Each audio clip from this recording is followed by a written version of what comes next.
শতাধিক সেনা অফিসারদের হত্যাকাণ্ডের জন্য বিচার হয়।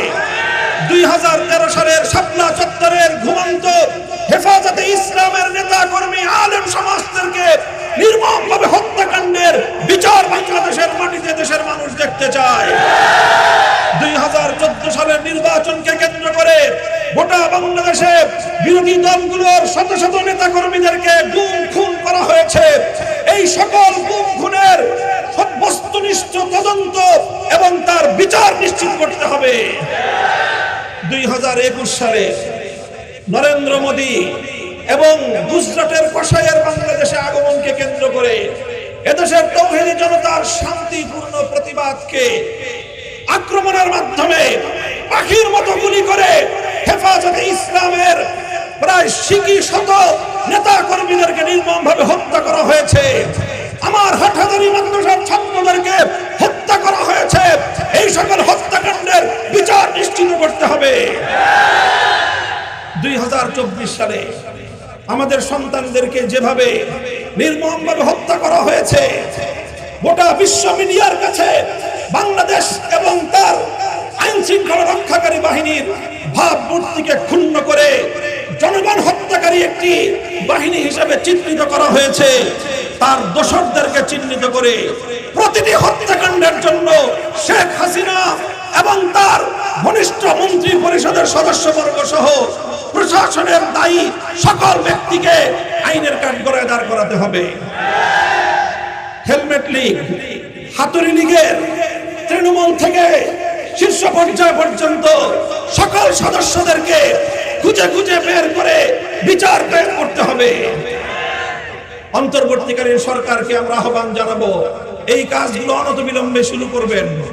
প্রশাসন থেকে, প্রশাসনের প্রতিটি স্তর থেকে ফ্যাসিবাদের প্রেতাত্মারা যারা বসে বাংলাদেশ এবং রাষ্ট্র সরকারের বিরুদ্ধে ষড়যন্ত্র করছে, তাদেরকে অনতিবিলম্বে দায়িত্ব থেকে অব্যাহতি দিয়ে দেশপ্রেমিক কর্মকর্তাদেরকে পদায়ন করতে হবে।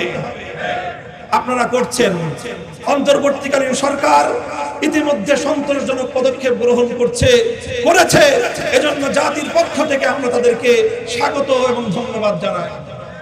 সেই সঙ্গে আমরা আশাবাদ ব্যক্ত করব যে এভাবেই আগামী দিনেও দেশের জনগণের মনোভাব, দেশের জনগণের সেন্টিমেন্ট উপলব্ধি করে জনগণের পাশে আপনারা থাকবেন, জনগণের চাওয়া পাওয়াকে আপনারা মূল্যায়ন করবেন। জনগণের ভোগান্তি হয় এমন কোন কার্যকলাপ আমরা অন্তর্বর্তীকালীন সরকার থেকে দেখতে চাই না। আর কোন নতুন নৈরাজ্যবাদী বাকশালী শক্তি বাংলাদেশের মাটিতে ইনশাআল্লাহ আশ্রয় পাবে না। এদেশের ছাত্র জনতা তাদেরকে প্রতিরোধ করে দেবে। এজন্য আগস্ট মাস জুড়ে দেশব্যাপী ছাত্র জনতার পাশাপাশি এদেশের সকল শ্রেণী ও পেশার মানুষ, ইসলাম প্রিয় জনতা, ইসলামী সংগঠনগুলোর নেতা কর্মীরা, বাংলাদেশ খেলাফত মজলিসের সকল স্তরের নেতা কর্মীদের প্রতি আমাদের সুস্পষ্ট নির্দেশনা, আমাদের অর্জিত হাজারো শহীদের রক্তের বিনিময়ে অর্জিত 5ই আগস্টের এই মহান বিপ্লবের বিজয়কে যেন তারা কোনোভাবে কলুষিত, কলঙ্কিত, ব্যর্থ করতে না পারে, সেজন্য আমাদের সকলকে সতর্ক প্রহরায় নিয়োজিত থাকতে হবে।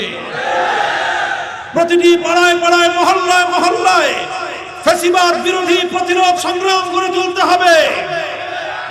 যারা এদেশের মানুষের মধ্যে বিগত 16 বছর ধরে বিভাজনের রাজনীতির মধ্য দিয়ে বাংলাদেশকে ব্যর্থ রাষ্ট্র প্রমাণিত করার, ব্যর্থ রাষ্ট্রে পর্যবেসিত করবার ষড়যন্ত্র করেছিল, সেই অপশক্তি, পরাজিত শক্তি, দেশ বিরোধী শক্তি, ইসলাম বিরোধী শক্তি, অত্যাচারী শক্তি আর কোন বাহানায় যেন বাংলাদেশের রাজনীতিতে পুনর্বাসিত হতে না পারে, সেজন্য আমি বাংলাদেশের সকল দেশপ্রেমিক নাগরিকদেরকে তৃণমূল পর্যায় পর্যন্ত প্রতিরোধ আন্দোলন অব্যাহত রাখবার আহ্বান জানাচ্ছি। প্রিয় দেশবাসী, সে সঙ্গে আমরা স্পষ্ট ভাষায় বলতে চাই, আমাদের পার্শ্ববর্তী ভারত রাষ্ট্র আমাদের বন্ধু প্রতিম রাষ্ট্র হিসেবে আমরা তাদেরকে দেখতে চাই। অতীতে অব্যাহতভাবে স্বৈরাচারী শেখ হাসিনাকে একতরফা জনগণের ভোটাধিকার হরণ করার ক্ষেত্রে যেভাবে তাকে তারা প্রশ্রয় দিয়েছে, যেভাবে তারা এই মানুষের ভোটাধিকার সহ অন্যান্য অধিকার হরণ করার ক্ষেত্রে সুস্পষ্টভাবে ভারত পক্ষপাতিত্বমূলক ভূমিকা রেখেছে। ভারত বাংলাদেশের জনগণের পাশে নয়, শেখ হাসিনা এবং তার স্বৈরাচারী সরকারের পাশেই দাঁড়িয়েছিল। আমরা আশা করব ভারত তার বাংলাদেশ নীতি পরিবর্তন করবে। পতিত স্বৈরাচারী শেখ হাসিনা এবং আওয়ামী লীগের পক্ষে নয়, বরং বাংলাদেশের সরকার এবং বাংলাদেশের জনগণের পাশে, বাংলাদেশের জনগণের সঙ্গে তারা কাজ করবে। এই আহ্বান আমি ভারত রাষ্ট্রের প্রতি রাখতে চাই। আবারও বলি, যদি ভারতে বসে ষড়যন্ত্রকারী পতিত অপশক্তি বাংলাদেশের অভ্যন্তরে বিশৃঙ্খলা নৈরাজ্য সৃষ্টি করবার পায়ে তারা চালায়, ভারতকেই ভাবতে হবে বাংলাদেশের সঙ্গে তার পররাষ্ট্র সম্পর্ক কোথায় গিয়ে দাঁড়াবে। প্রিয় দেশবাসী, আমরা অন্তর্বর্তীকালীন সরকারকে স্বাগত জানিয়েছি, ধন্যবাদ জানাই। ইতিমধ্যে তারা অনেক সেই পতিত সরকারের অত্যাচারী খুনি, যাদের হাত আমার সন্তানদের, আমার ছাত্র জনতার রক্তে রঞ্জিত হয়েছিল, তাদের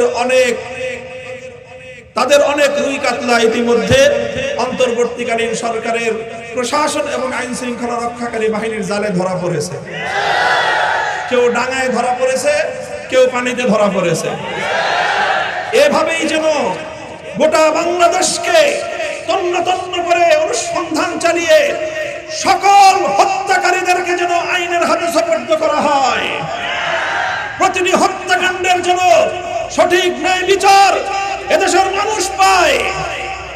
আরেকটি কথা, এই যে বিপ্লব হলো, এই বিপ্লবের অন্যতম বৈশিষ্ট্য ছিল শ্রেণী পেশা নির্বিশেষে সব শ্রেণীর ছাত্র জনতার অভূতপূর্ব ঐক্য। এই ঐক্যে যেভাবে স্কুল কলেজ ইউনিভার্সিটির ছাত্ররা ছিল, এই ঐক্যে রাজপথের সংগ্রামে প্রতিটি ক্ষেত্রে মাদ্রাসার ছাত্ররা কাঁধে কাঁধ মিলিয়ে ভূমিকা পালন করেছে। শাহাদাত বরণকারী ছাত্র জনতার মধ্যে যেভাবে বাংলাদেশের প্রাইভেট এবং পাবলিক ইউনিভার্সিটি কলেজের স্কুলের ছাত্ররা রয়েছে, আমাদের মাদ্রাসার অনেক ছাত্র শাহাদাত বরণ করেছে। আমরা দেখেছি এই বিপ্লবের লক্ষ্যকে, উদ্দেশ্যকে ব্যাহত করার জন্য বিভেদের দেয়াল তৈরি করবার কাজ শুরু হয়েছে। সংখ্যালঘু ইস্যুকে কৃত্রিমভাবে সাবোটাজের মাধ্যমে সামনে এনে আবার বাংলাদেশকে একটি ব্যর্থ রাষ্ট্রে পরিণত করার জন্য বাংলাদেশের গণমানুষের আকাঙ্ক্ষাকে পদদলিত করবার পায়ে তারা চলছে। সংখ্যালঘুদের উপর নির্যাতনের আলোচনায় আসার মতো উল্লেখযোগ্য কোন ঘটনা বিগত এক মাসে বাংলাদেশে সংঘটিত হয়নি। এরপরেও জিগির তোলা হচ্ছে, এটা হলো নরেন্দ্র মোদীর একটি এজেন্ডা। সেই এজেন্ডা বাস্তবায়নের জন্য আওয়ামী লীগ এবং তার দোসররা কাজ করছে। আমরা এই আত্মঘাতী তৎপরতা থেকে বিরত থাকার জন্য আওয়ামী লীগকে এবং তার নেতা কর্মীদেরকে আমরা উদাত্ত আহ্বান জানাতে চাই। খবরদার, দেশের বিরুদ্ধে সাম্প্রদায়িক উস্কানি দিয়ে বাংলাদেশের বিরুদ্ধে গোলযোগ নৈরাজ্য সৃষ্টি করবার কোন অপচেষ্টা করবেন না। এদেশের মানুষ বরদাস্ত করবে না। আমরা অন্তর্বর্তীকালীন সরকারের কাছে আরেকটি প্রত্যাশা রাখি যে এই দেশ, এই বিপ্লব, এই অভ্যুত্থান সংঘটিত হয়েছে বাংলাদেশের স্বাধীনতা যুদ্ধেও যে ঘোষণা ছিল কোরআন সুন্নাহ বিরোধী কোন আইন, কোন কার্যকলাপ বাংলাদেশে চলবে না। কাজেই অন্তর্বর্তীকালীন সরকারও যেন কোনোভাবে, কোনো কারণে, কোনো চাপে কোরআন সুন্নাহ বিরোধী, ইসলাম বিরোধী কোন কার্যকলাপ যেন তাদের শাসনামলে পরিচালিত হতে না দেন। এটা আমাদের উদাত্ত আহ্বান থাকবে সরকারের প্রতি। আমি আজকের গণমিছিল পূর্ব এই সমাবেশ থেকে আমরা আপনাদের সকলকে আজকের এই সমাবেশে উপস্থিত হওয়ার জন্য ধন্যবাদ জানাচ্ছি।